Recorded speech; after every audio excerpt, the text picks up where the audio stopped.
Terima kasih, Anda masih bersama kami dalam debat kandidat calon gubernur dan calon wakil gubernur Bali 2013. Visi, misi, dan program dari kedua kandidat telah disampaikan, tentu menjadi sangat penting dalam kepemimpinan ke depan demi kelangsungan pembangunan Bali.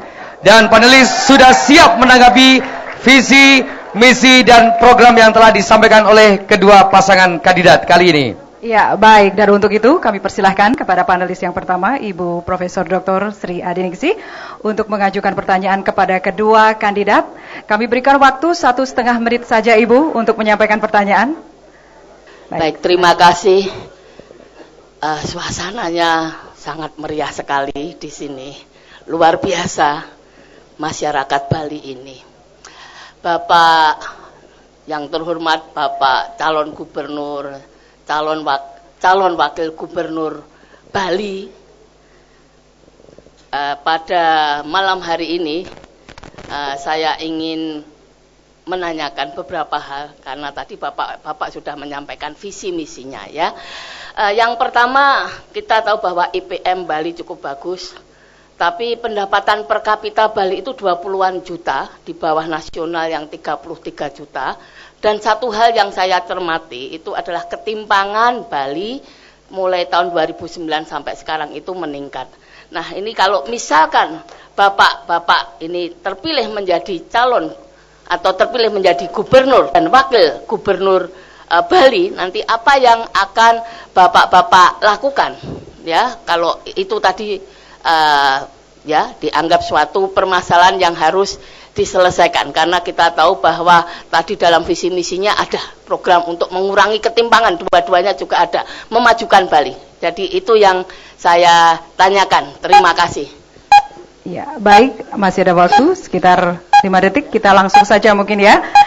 Baik, kami persilakan kepada pasangan kandidat nomor urut 1 untuk menjawab pertanyaan dari panelis pertama. 3 menit mulai dari sekarang. Terima kasih apa yang disampaikan oleh Ibu Adiningsih bahwa ketimpangan di Bali dari tahun ke tahun meningkat. Itulah yang menyebabkan kami mempunyai visi membangun Bali berbasis kepada kabupaten kota. Bukan untuk membuat raja-raja kecil di kabupaten, bukan.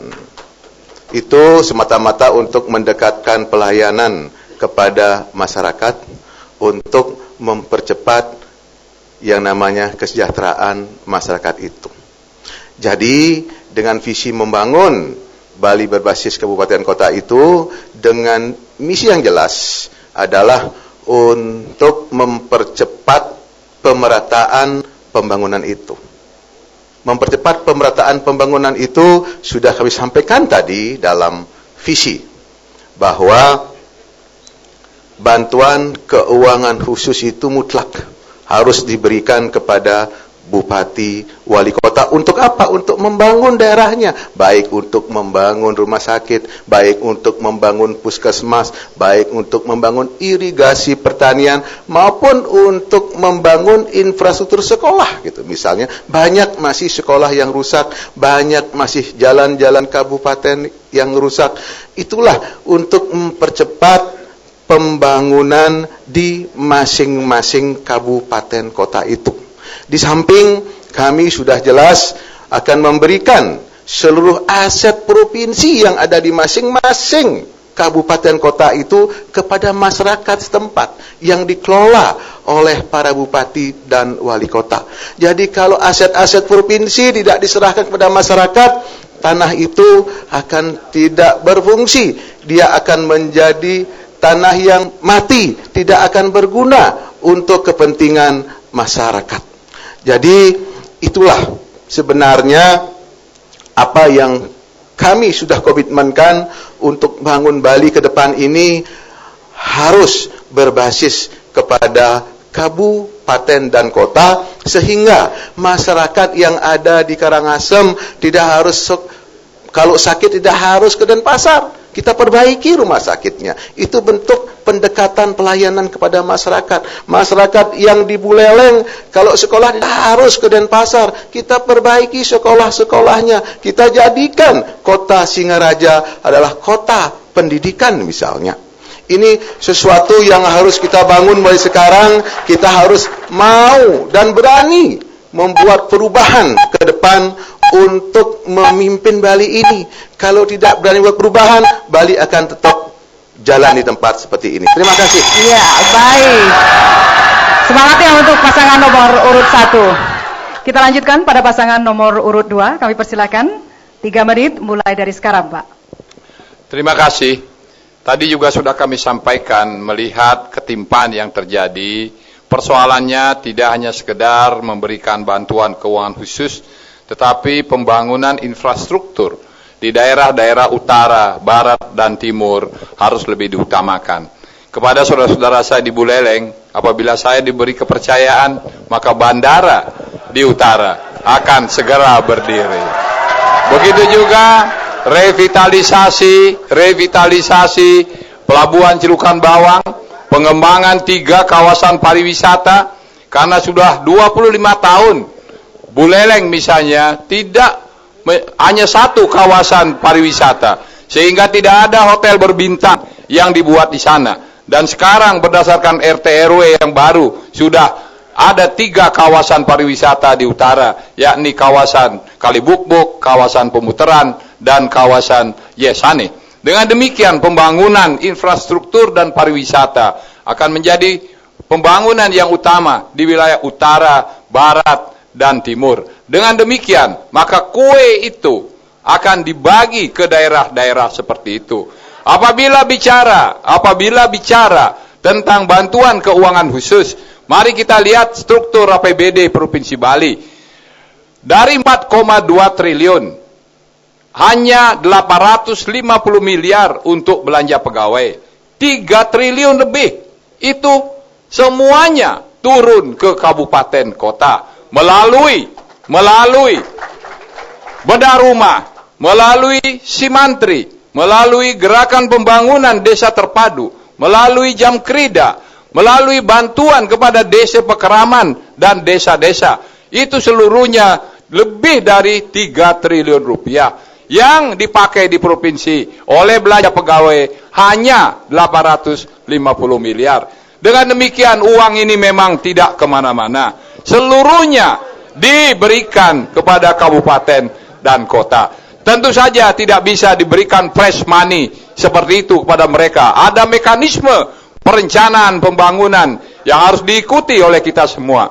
Tentang aset, peraturan pemerintah dan peraturan menteri dalam negeri tidak mengizinkan untuk kita memberikan aset begitu saja kepada siapapun.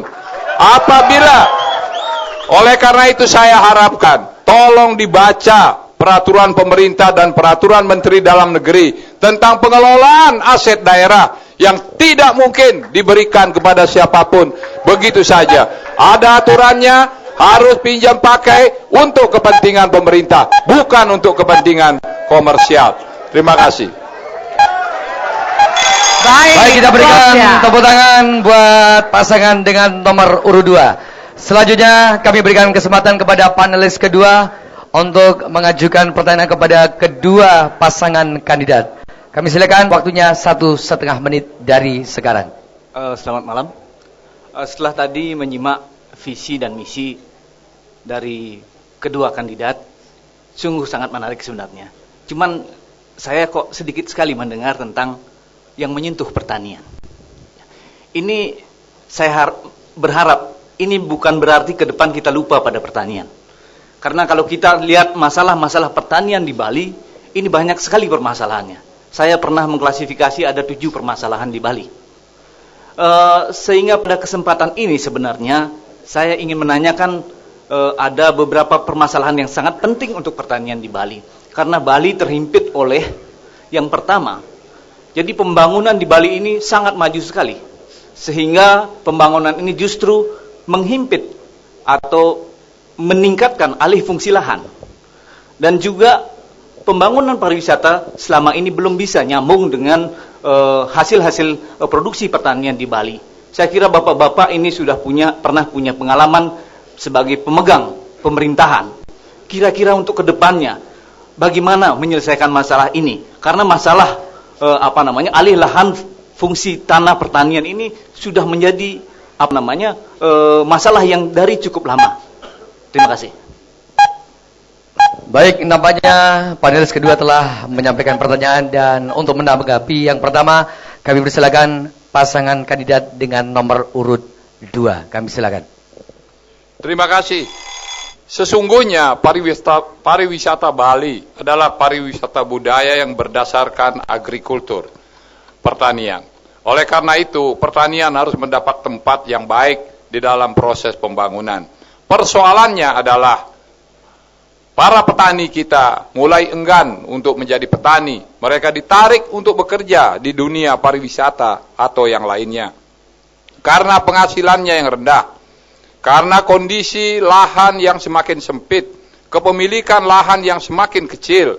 Dan hasil pertanian yang tidak memadai dan seringkali tidak diterima oleh dunia pariwisata. Karena masalah kesinambungan produksi, masalah kualitas, dan masalah teknis lainnya, pasca panen dan sebagainya. Itulah sebabnya kami mempunyai program yang disebut sistem pertanian terintegrasi dengan zero waste system, zero waste program. Tidak ada limbah sama sekali. Dan untuk itu kita berharap ke depan bahwa Bali akan menjadi pulau organik, pulau yang subur, dan juga para petani memperoleh penghasilan yang wajar. Kami telah memberikan subsidi pupuk, dan ke depan harus ada subsidi kepada pajak bumi dan bangunan yang harus dibayar oleh petani, begitu mahalnya, sehingga mereka enggan menjadi petani karena modalnya tidak cukup. Begitu juga harus diberi bantuan bibit dan alat-alat mesin pertanian, sehingga pemanfaatan teknologi tepat guna dan ramah lingkungan akan bisa membantu para petani untuk meningkatkan penghasilannya dan menjaga alih fungsi lahan, sehingga tidak terus-menerus terjadi beralih menjadi ruko, beralih menjadi villa, beralih menjadi hotel. Tetapi oleh karena itu ke depan pengaturan harus dilakukan melalui satu peraturan yang baik, yang konsisten, yang konsekuen, yang sudah sebenarnya dituangkan dalam peraturan daerah nomor 16 tahun 2009. Sehingga dengan demikian ke depan pertanian harus mendapatkan tempat yang baik. Di samping itu kami baru saja merampungkan Perda tentang perlindungan buah lokal yang sekarang sedang dikaji, diverifikasi di Kementerian Dalam Negeri dan Kementerian Pertanian serta Kementerian Perdagangan. Untuk kemudian kita bisa melindungi buah lokal, mengurangi buah impor. Dengan demikian para petani kita, khususnya di bidang hortikultura, memperoleh hasil yang cukup dari pertanian mereka. Sawah yang kita siapkan masih harus tetap kita pertahankan seluas 120.000 hektar dan perkebunan sebanyak 300.000 hektar. Inilah yang menjadi modal kita untuk membangun pertanian ke depan. Baik, terima kasih, waktunya telah habis. Kita berikan tepuk tangan untuk pasangan kandidat dengan nomor urut 2. Sekarang giliran untuk pasangan kandidat nomor urut 1 menanggapi pertanyaan dari panelis kedua. 3 menit dari sekarang, kami silakan. Terima kasih. Jadi memang alih fungsi lahan itu di Bali sangat tinggi. Itu sebuah kenyataan, Pak. Jadi ke depan pengembangan pariwisata tidak boleh seperti sekarang ini lagi. Tidak boleh dikuasai oleh pemodal-pemodal besar. Pengembangan pariwisata ke depan itu adalah pengembangan pariwisata yang berbasis kepada masyarakat. Jadi sinergi antara pariwisata dengan pertanian.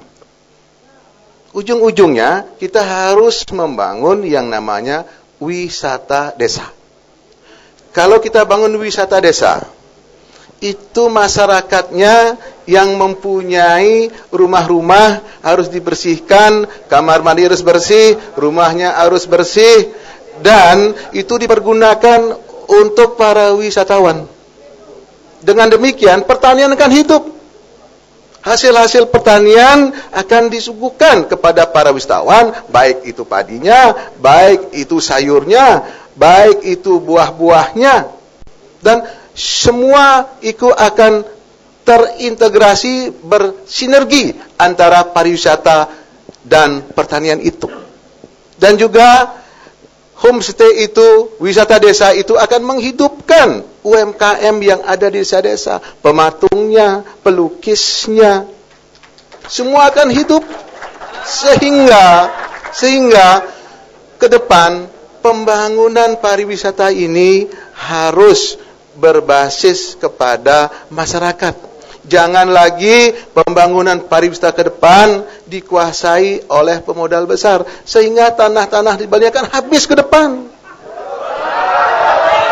Kalau berbasis kepada masyarakat, kalau rumah-rumah wisata desa itu dimiliki oleh masyarakat di sana, tentunya seumur hidup, seterus keturunannya, tanah itu tetap dimiliki oleh masyarakat kita. Dan hasil dari pertanian itu, baik itu yang namanya padi, yang namanya buah-buahan dan sebagainya, itu akan menjadi hidup. Keseniannya juga hidup. Nah, inilah ke depan yang kita harus berani menolak yang namanya investasi hitam, investasi yang tidak berpihak kepada masyarakat Bali.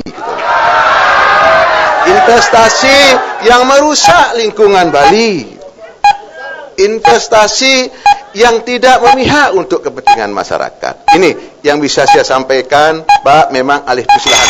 Baik, kita berikan semangat kembali untuk pasangan nomor urut 1. Baik, tadi sudah di bidang ekonomi, pertanian, kini menyusul bidang hukum tentunya. Kami persilakan untuk panelis ketiga, Bapak Palguna, 1,5 menit dari sekarang, Pak.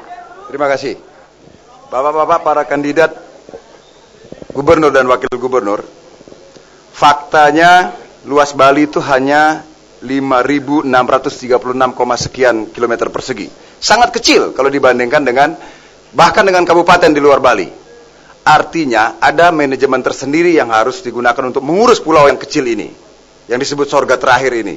Mudah-mudahan bukan sorga yang hilang nantinya. Begini. Kalau ada yang perlu dipersalahkan di dalam pemerintahan kita sekarang ini yang di provinsi ini, maka terdakwa utamanya adalah undang-undang. Persoalannya adalah ketika mau membangun Bali yang kecil ini dengan karena kedua kandidat ini mengusung program yang sama-sama untuk memeratakan ke masing-masing daerah. Problemnya adalah harus ada koordinasi antara gubernur dengan bupati, wali kota. Persoalannya sekarang, menurut undang-undang, gubernur itu bukan lagi atasan langsung bupati wali kota. Sehingga ketika diundang dia tidak pernah mau datang. Nah, terdakwa undang-undang ini harus diselesaikan dan itu membutuhkan kecerdasan dari siapapun yang memimpin Bali ke depan. Oleh karena itu, maka saya ingin mendapatkan visi dari bapak-bapak ini. Apa yang harus Anda kerjakan untuk adanya sinergi antara pemerintah provinsi dengan kabupaten dan kota ini. Terima kasih. Ya. Baik, terima kasih. Untuk kesempatan yang pertama, kembali kami persilahkan kepada pasangan kandidat nomor urut 1 untuk menjawabnya. 3 menit dari sejak Anda memulainya. Terima kasih, Pak Palguna. Jadi, fungsi gubernur itu adalah fungsi koordinasi. Jangan berpikir gubernur itu bawahannya bupati wali kota. Tidak boleh. Jangan berpikir gubernur itu seperti Kapolda dengan Kapolres. Kalau gubernur mengundang bupatinya tidak datang, gubernur nggak boleh marah, gitu. Nah, inilah perlunya ada hubungan personal antara gubernur dengan para bupatinya, gitu. Karena untuk jangka panjang mungkin kita berpikir urusan regulasi, tetapi ini urusan jangka pendek. Urusan hari ini, besok, lagi 2 hari, itu harus kita bangun hubungan personal yang baik antara gubernur dan para bupati wali kota. Jangan berpikir kalau bupatinya nggak datang, dibilang ini urusan politik. Tidak seperti itu. Gitu. Karena bupati itu punya kerjaan yang sibuk sekali di masing-masing kabupaten. Saya menjadi wali kota 2 kali. Wali kota, bupati itu punya pekerjaan. Mungkin bupati wali kota lebih sibuk sama gubernur, gitu. Untuk itu, ke depan hubungan personal itu harus dibangun, dan perhatikan masyarakat kabupaten itu. Berikan para bupati itu dana yang ada di masing-masing, yang ada di provinsi, berikan kepada bupati untuk membangun daerahnya gitu. Jadi kalau hubungan struktural itu kita bangun, hubungan personal itu kita bangun, saya yakin jangka pendek ini, dalam jangka menengah ini, pembangunan di Bali akan bisa kita jalankan dengan istilah Bali pekedek pekenyung, antara pemimpin dengan pemimpinnya, antara pemimpin dengan masyarakatnya. Dan saya setuju Pak Palguna, ke depan regulasi itu harus kita perjuangkan gitu. Saya setuju itu. Tetapi sekarang dalam jangka pendek itu yang kita bangun adalah hubungan personal. Dan jangan pikir bupati itu adalah Kapolres. Dalam hubungan Kapolda sama Kapolres, bupati itu harus kita hargai sebagai seorang bupati di wilayahnya yang dipilih oleh masyarakat secara demokratis gitu. Dan sekali lagi harus kita bangun hubungan personal yang baik antara gubernur dan para bupati wali kota. Terima kasih. Baik, semangat ya untuk pasangan nomor urut 1. Baik, kita lanjutkan. Silakan pasangan nomor urut 2 untuk menjawabnya. 3 menit dari sekarang. Baik, terima kasih. Memang hubungan gubernur dengan bupati pastilah tidak sama dengan hubungan Kapolda dengan Kapolres, pasti tidak sama. Siapapun tahu itu. Ya. Saya kira tidak pernah ada hubungan personal yang tidak baik antara gubernur dengan bupati selama ini.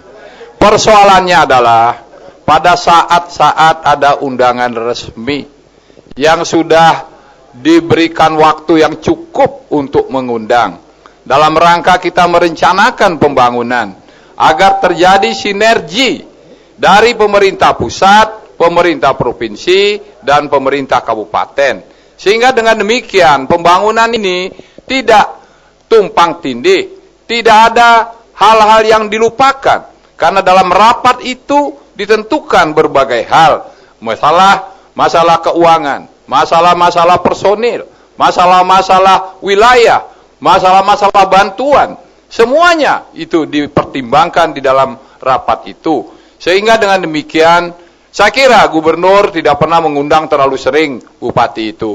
Ya, kayak tahu kesibukannya. Tetapi dengan jangka waktu yang cukup, memberikan waktu untuk hadir pada rapat-rapat seperti itu, tentu saja diperlukan orang-orang yang bisa mengambil keputusan untuk menentukan berhasil atau tidaknya rapat itu. Daripada kita menunggu lagi, menunda lagi, akhirnya provinsi membuat sendiri rencana itu, dan kemudian ini harus diajukan ke pusat dalam Musrenbangnas. Dengan demikian, dana itu ada di pusat, dana itu ada di provinsi, semuanya adalah untuk rakyat Indonesia yang berada di kabupaten-kabupaten. Tidak mungkin uang itu dipakai semuanya di pusat dan dipakai di provinsi. Seperti saya katakan tadi, dari 4,2 triliun APBD provinsi, hanya 800 miliar yang dipakai di provinsi. Lebihnya tentu saja ke kabupaten. Tetapi ini kan harus direncanakan sesuai mekanisme manajemen perencanaan nasional. Ada peraturannya, ada undang-undangnya. Setiap tahun ada petunjuk dari Menteri Dalam Negeri dalam rangka menyusun APBD. Tidak semudah ini. Jadi saya kira selama ini pun saya tidak pernah ada persoalan pribadi dengan para bupati. Oleh karena itu, saya kira hal-hal yang seperti itu sangat menyesatkan apabila saya dikatakan tidak mempunyai hubungan-hubungan pribadi dengan para bupati selama ini.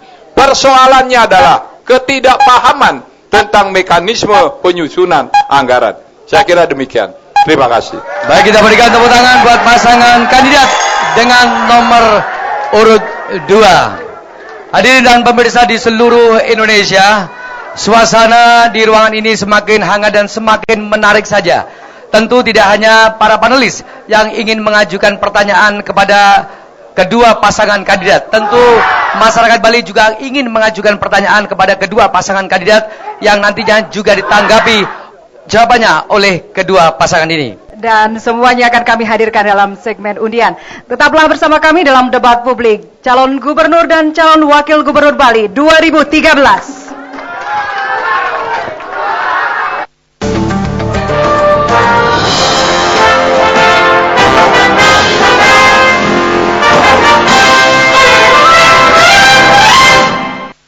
Harapan saya untuk kedepannya pemimpin Bali agar lebih memikirkan rakyat kecil.